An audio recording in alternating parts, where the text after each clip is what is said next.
think we kind of were all excited about the idea of doing it here. You know, it's our hometown, right?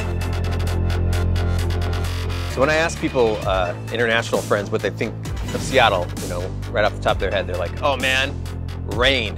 It's a really cool city. It's got a lot of really cool atmosphere. It's got a lot of low cloud decks, a lot of fog, a lot of rain. The cool part about working on this new system is that we can throw the type of detail that we just couldn't before.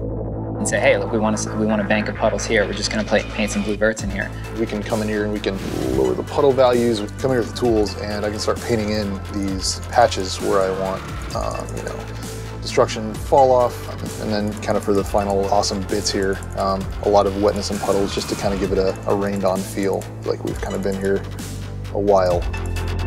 If it's super wet time of day, you'll see streaks of wet coming down the sides of the building, and we can control that too.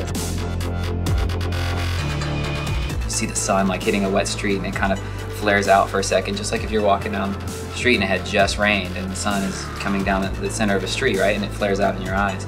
You want that. So I can make it feel like there's really heavy fog sitting on the bay and the water down here. Which for me it's great because like maybe I want really low hanging fog and to be more clear as it goes up. It allows me to create some like really super interesting times of day.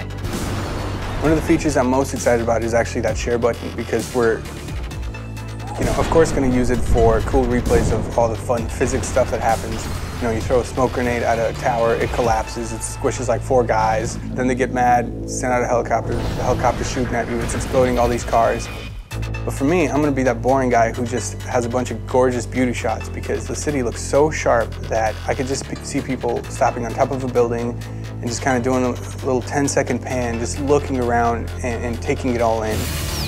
Being able to actually light an entire game for PS4 and make it, you know, look like the city that I live in, that's awesome.